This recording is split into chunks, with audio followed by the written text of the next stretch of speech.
डपा। डर गए डर गए डर गए। आपने भी बचपन में ऐसे बहुत सा खेला होगा आपने। पर क्या पता है कि हमारे जज भी डरते हैं। मुंबई हाई कोर्ट के अंदर एक अदालत के अंदर एक व्यक्ति ने ऑडियो रिकॉर्डिंग कर ली, सुनवाई की, जिसके अंदर वो खुद पेश हो रहा था। वो उसी का मुकदमा था। किसी कोर्ट एम्प्लॉय ने उसे कैच कर लिया, पकड़ लिया, तो जज साहब ने उसके ऊपर उसका फ़ोन जब्त कर लिया और 1 लाख रुपए का फाइन उसके ऊपर कर दिया। ऐसा क्या डर था उनके अंदर? क्या वो न्याय नहीं कर रहे थे? क्या कर रहे थे वो? नमस्कार, मैं दिल्ली से गुलशन पहुंचा। जैसा कि आप जानते हैं कि देश की सभी अदालतों के अंदर हमारी कोशिश हो रही है कि ऑडियो वीडियो रिकॉर्डिंग होनी चाहिए। तो ये उसी से संबंधित खबर थी, तो मैंने सोचा कि इस पर आपसे बात करके देखते हैं। तो मुंबई हाई कोर्ट में हेयरिंग को रिकॉर्ड करना एक युवक को भारी पड़ गया। इस वजह से युवक को 1 लाख रुपए का जुर्माना भरना पड़ेगा। मुंबई हाई कोर्ट द्वारा बीते गुरुवार को यह एक्शन लिया गया। एक सुनवाई के दौरान कोर्ट में चल रहे प्रॉपर्टी डिस्प्यूट के मामले में साजिद पटेल नाम के व्यक्ति को कोर्ट प्रोसीडिंग के दौरान ऑडियो रिकॉर्डिंग करते हुए पकड़ा गया। कोर्ट में पकड़े गए शख्स के ऊपर 1 लाख रुपए का जुर्माना लगाया गया।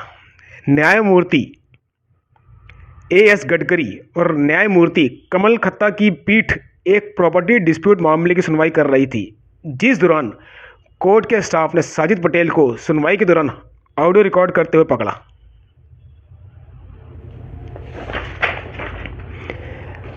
कहा गया है कि उसे रिकॉर्डिंग करने की परमिशन नहीं दी गई थी, इसलिए 1 लाख रुपए का जुर्माना लगाया गया। अगर परमिशन मांगते तो परमिशन क्या दे देते आप? तो ये परमिशन शब्द इसमें क्यों यूज किया गया इसके अंदर? मेरी नज़र के अंदर तो कहना है वो एक ऐसा व्यक्ति होगा जो काफ़ी टाइम से कोर्ट के अंदर धक्के खा रहा होगा, उसकी बात को सुनी नहीं जा रही होगी, जज साहब उसको इग्नोर कर रहे होंगे, उसे लग रहा होगा यहाँ पे उसके खिलाफ माहौल बनता जा रहा है कि वो सच्चा वो है, लेकिन फिर भी उसके खिलाफ ऑर्डर जा रहे हैं इसके खिलाफ। तब जाके उसने मजबूरी में ऑडियो रिकॉर्डिंग करने का सोचा होगा। लेकिन सोचिए, अगर कोई जासूसी दिमाग का व्यक्ति हो या कोई ऐसा कोर्ट का एम्प्लॉई हो जो कोर्ट में ही काम करता हो, जज के साथ काम करता हो, जो इनके तानाशाही के रवैये के कारण, इनके व्यवहार के कारण उकता चुका हो, परेशान हो चुका हो, अंदर अंदर से गुस्से में बोल रहा हो, अगर वो हुआ, या फिर अगर कोई ऐसा रिपोर्टर हुआ जिससे जज साहब ने उसका इनजस्टिस कर दिया, या आजकल तो बहुत सारे स्टिंगर भी हैं, बहुत सारे यूट्यूबर भी हैं जो सच्चे होते हुए भी अपने खिलाफ इनजस्टिस उनको सहन करना पड़ा। अगर वो कभी ऑडियो वीडियो रिकॉर्डिंग करने पर आ गए और उन्होंने अगर रिकॉर्डिंग्स कर ली, चाहे वो कोर्ट का एम्प्लॉय हो, चाहे वो कोई जासूस दिमाग का व्यक्ति हो, या कोई शातिर दिमाग का हो, या कोई रिपोर्टर हो, कोई भी हो सकता है। रोज के 5 करोड़, इस देश में 5 करोड़ मुकदमे चल रहे हैं, रोज के हज़ारों लाखों हेयरिंग होती हैं, जस्टिस इनजस्टिस होता रहता है इसके अंदर, तो कोई भी हो सकता है, दिमाग हो सकता है। अगर उसने रिकॉर्डिंग करनी शुरू कर दी और डेटा इकट्ठा कर लिया, 10, 20, 50, 100 हेयरिंग का या 100 दिनों का कर लिया, तब क्या होगा? और अगर मान लो कोई ज़्यादा शातिर दिमाग का हुआ, उसने किसी एक जज की लगातार 10-20-50 दिन की रिकॉर्डिंग कर ली, या उसने एक जज नहीं, उसने कई जज की रिकॉर्डिंग कर ली, रिकॉर्डिंग करता रहा, उसको सेव करता रहा अपने पास, और अगर उसने जज को वो रिकॉर्डिंग्स को उसने क्या नाम है सोशल मीडिया पे अपलोड कर दिया, तो जाहिर सी बात है उसको सज़ा मिलेगी, पनिश करेगी। लेकिन इतनी बड़ी दुनिया है, हर तरह की सोच है। कहते हैं कि गलत काम करने वाले पुलिस वालों से एक कदम आगे चलते हैं। अब ये काम गलत है, सही है, ये तो अलग चैप्टर है, लेकिन जो ऐसा काम करेगा वो पता नहीं क्या क्या सोचेगा।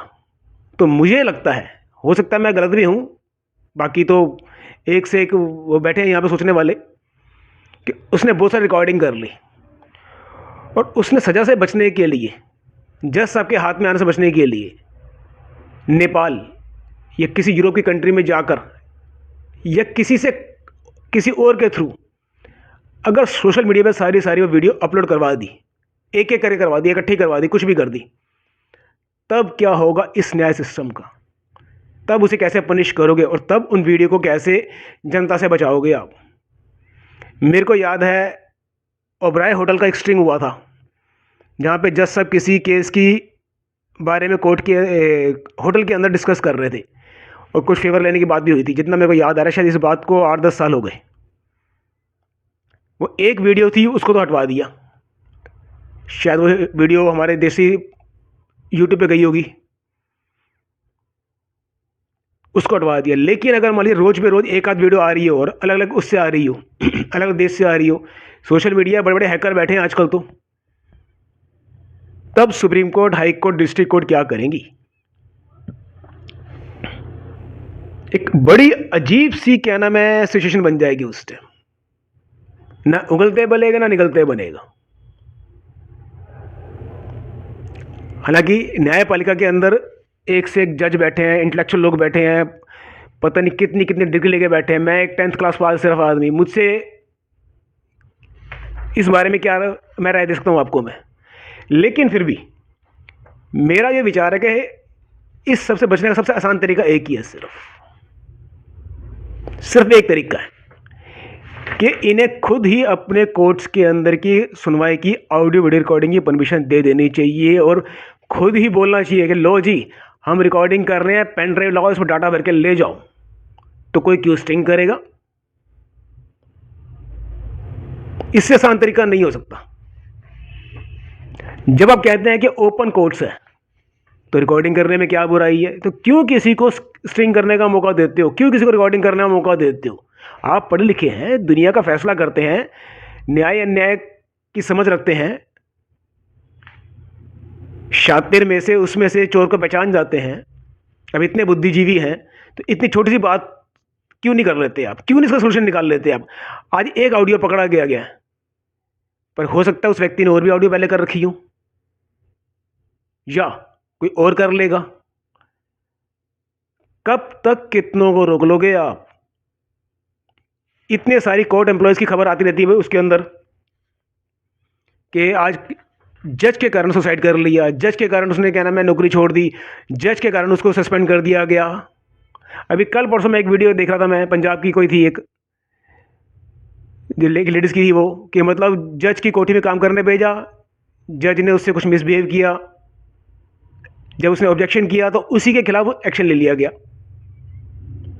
बेचारी लेडीज थी वो। ऐसे कितने ही हैं जो कोर्ट एम्प्लॉयज़ हैं जो परेशान हो रहे हैं।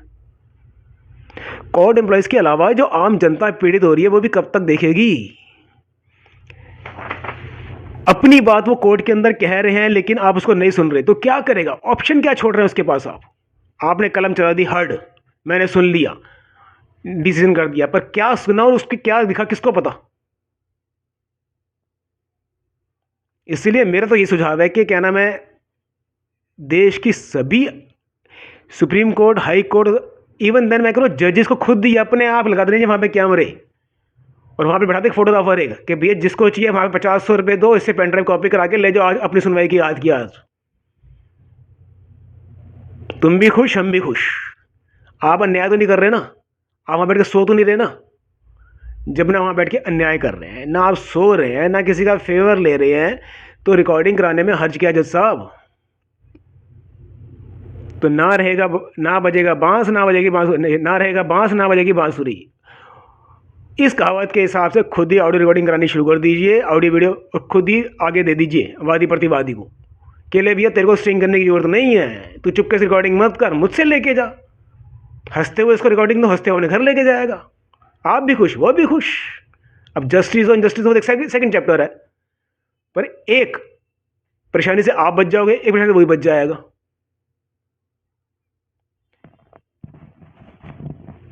बाकी जैसे इन्होंने कहा कि इसको ऑडियो रिकॉर्डिंग की परमिशन नहीं दी गई, अखबार के अंदर ये लिख के आ रहा है, तो वही मैं कहता हूं आप लोगों से कि अपने अपने केस के अंदर एप्लीकेशन पुटअप कीजिए, परमिशन मांग लीजिए। आप ना करेंगे, हाँ करेंगे, सेकंड चैप्टर है, पर परमिशन मांगने से आपका हाथ तो ऊपर हो गया कि आप सच्चे हैं, आप खुद चाहते हैं कि आपको स्कैनिंग मोड में डाला जाए। 2 लाइन लिख के सिर्फ कि मेरे को अपने केस के अंदर ऑडियो वीडियो रिकॉर्डिंग चाहिए, इसके अलावा तीसरी लाइन लिखने की जरूरत नहीं है। इतनी एप्लीकेशन लिख के लगा दीजिए आप। डिसमिस करे कर नहीं दीजिए। पहली बात तो डिसमिस करना भारी पड़ता है, करेंगे तो आप उस नेक्स्ट कोर्ट में जा सकते हो। आप इस तरह के प्रयास कीजिए, स्ट्रिंग मत कीजिए आप। स्ट्रिंग से बेकार में जैसे उनको 1 लाख रुपये जुर्माना भरना पड़ गया, फिर किसी और को भरना पड़ेगा। आप समझ रहे हैं ना मैं क्या कह रहा हूँ? स्ट्रिंग मत कीजिए आप, एप्लीकेशन पुटअप कीजिए। ऑडियो वीडियो एक सही तरीके से चलिए, आप अपने को बिल्कुल सेफ करके चलिए कि आपके ऊपर कोई दिक्कत ना आए। जुडिशरी है, पुलिस वाले हैं, वो भी तो अपने आप को सेफ करके सारे काम करते हैं ना। तो ऐसे अभी आप भी अपने आप को सेफ कीजिए। आप फिर आप रिकॉर्डिंग की डिमांड कीजिए उनसे आप कि मेरे को अपने केस की ना ऑडियो वीडियो रिकॉर्डिंग करनी है, परमिशन दी जाए नहीं क्या, या फिर मैं स्टिंग करूं। ऐसा मत कीजिएगा आप, मतलब ऐसा डिमांड कीजिए। मानेंगे? कब तक नहीं मानेंगे? 1 बार मांगिए, 2 बार मांगिए, 3 बार मांगिए, मांगेंगे वो। अगर आपको लगता है कि हमारा ये चैनल आपकी आवाज़ को ही उठा रहा है, आपके दर्द की बात ही कह रहा है, आपके मन की बात कह रहा है, तो आपसे अनुरोध है कि हमारे इस चैनल को तो सब्सक्राइब कीजिए, ज़्यादा से ज़्यादा शेयर कीजिए। और जहाँ बैठे हों, चाय की दुकान पे, होटल पे, रेस्टोरेंट पे, ऑफिस में, घर में, जुडिशियल रिफॉर्म के ऊपर चर्चा शुरू कर दीजिए। अन्ना हजारे के टाइम पे अगर ये चर्चा शुरू हुई होती तो आज मेरे को ये वीडियो बनाने की जरूरत नहीं पड़ती। नेता आते रहेंगे, जाते रहेंगे, वादे करते रहेंगे, तोड़ते रहेंगे, लेकिन अगर एक बार हमारे देश की न्याय व्यवस्था में न्याय सिस्टम सुधर गया तो पता नहीं कितने सिस्टम अपने आप सही हो जाएंगे। हेड ऑफ द फैमिली है न्याय व्यवस्था। इसको सुधार के लिए प्रयास कीजिए, कोशिश कीजिए, जो भी आपसे एफर्ट्स हो सकते हैं। रिपोर्टर हैं तो अखबार में आर्टिकल लिखिए, सोशल मीडिया पे लिखिए, अपने फेसबुक पेज पे लिखिए, रिफॉर्म के बारे में लिखिए कि पहले ये रिफॉर्म होना चाहिए। ट्रांसपेरेंसी के लिए अदालत के अंदर ऑडियो वीडियो रिकॉर्डिंग होनी चाहिए। धन्यवाद आपका।